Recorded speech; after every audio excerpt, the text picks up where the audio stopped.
Okay so JEE mains में most repeated question की starting हो चुकी है और जो सबसे पहला क्वेश्चन आपके सामने है जो बहुत बार रिपीट हो चुका है वो डायमेंशन से रिलेटेड है और क्वेश्चन कुछ इस तरह से है।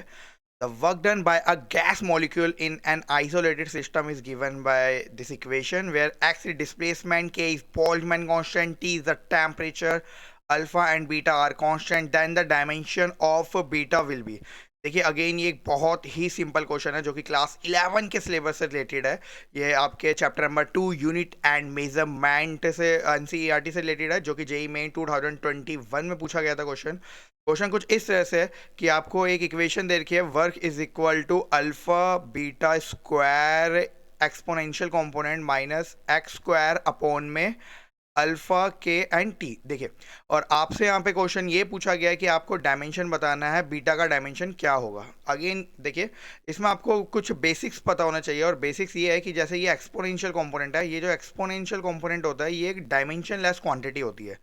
डायमेंशन लेस क्वांटिटी वो क्वांटिटी होती है जिनके पास जिनका dimension m0 l0 t0 mention किया जाता है। ठीक है, सारे के सारे एक्सपोनेंशियल कंपोनेंट जो होते हैं उनकी पावर जो होती है वो डायमेंशन लेस होती है। इसलिए आप लोग लिख सकते हैं, अगर मैं डायमेंशन लेस क्वांटिटी के बारे में बोलूँ तो जैसे यहाँ पे आप लिखेंगे डायमेंशन लेस। ओके सो आप लिख सकते हैं कि ये जो एक्स स्क्वायर माइनस का एक्स स्क्वायर अपॉन में अल्फा के टी जो होगा ये डायमेंशन लेस होगा। Dimension less means m0 l0 t की पावर 0 करके होगा। ओके अब यहाँ पे आप एक्स यहाँ पे जो आपको क्वेश्चन में गिवन है वो डिस्प्लेसमेंट गिवन है, नो डाउट इसका जो डायमेंशन होगा वो एल स्क्वायर होगा क्योंकि डिस्प्लेसमेंट का डायमेंशन आपका एल होता है। नेगेटिव के साइन को आप भूल जाइए क्योंकि नेगेटिव का साइन डायमेंशन में मेंशन नहीं किया जाता है। अल्फा यहाँ पे एक कांस्टेंट है जिसका डायमेंशन हमें नहीं पता तो अल्फा को ऐसे ही रहने दीजिए। के यहाँ पे बोल्ट्जमैन कांस्टेंट है, बोल्ट्जमैन कांस्टेंट का डायमेंशन होता है ml2 t minus 2 k minus 1।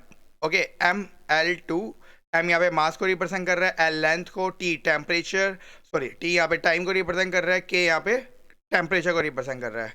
Okay and T यहाँ पे टेम्परेचर है, टेम्परेचर का डायमेंशन आप सभी को पता होना चाहिए के ही होता है। Okay which is equal to m0 l0 t0। अगर इस इक्वेशन को आप सोल्व कर लेते हैं ठीक है तो आपको अल्फा का जो डायमेंशन मिलेगा वो आपको कुछ इस तरह से मिल जाएगा। Alpha is equal to m power minus 1, L आपका 0 हो जाएगा एंड के की पावर भी आपका 0 हो जाएगा और टी की पावर आपका हो जाएगा 2। ओके तो आपको ये 0 वाले कंपोनेंट को लिखने की ज़रूरत नहीं है, तो यहाँ पे आपको मिलेगा m की power minus 1 and T to the power 2। ये आपको मिल चुका है अल्फा का डायमेंशन। अब आपको फाइंड आउट करना है बीटा का डायमेंशन। तो जैसा कि मैंने बताया एक्सपोनेंशियल कंपोनेंट एक डायमेंशनलेस क्वांटिटी है तो इसको रहने दीजिए अब। और अकॉर्डिंग टू एप्लीकेशन और dimension analysis left hand side का जो डायमेंशन होता है और राइट हैंड साइड का डायमेंशन इक्वल होता है अगर वो फॉर्मूला सही है तो हम यहाँ पे भी लेफ्ट हैंड और राइट हैंड के डायमेंशन को इक्वल रख लेंगे। ठीक है तो हम लोग लिख सकते हैं work is equal to alpha beta square. यहाँ पे मैं एक्सपोनेंशियल कंपोनेंट नहीं लिख रहा हूँ क्योंकि वो एक डायमेंशन लेस है यानी कि m0 l0 t0, तो उसको लिखने का कोई मतलब नहीं बनता है।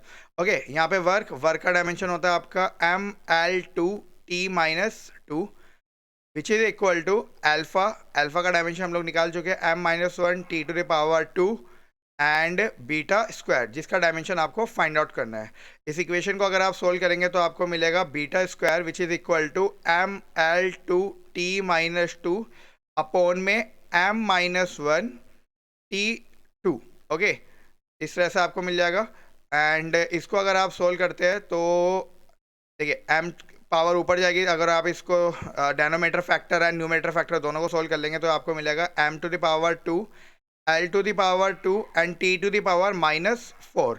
और जैसे कि आप देख सकते हैं कि यहाँ पे स्क्वायर है तो वहाँ जाके इसके पावर सबकी हाफ हो जाएगी, तो बीटा का जो डायमेंशन आएगा वो आएगा आपका mlt माइनस 2। तो इस क्वेश्चन का जो राइट आंसर हो जाएगा वो हो जाएगा आपका mlt माइनस 2 यानी कि ऑप्शन नंबर सी। ध्यान रखिए यहाँ पे आपको बस एक छोटी सी बात ये ध्यान रखनी थी कि यहाँ पे जो एक्सपोनेंशियल कंपोनेंट है उसका डायमेंशन जो होता है कुछ होता ही नहीं है यानी कि वो एक डायमेंशनलेस क्वांटिटी है।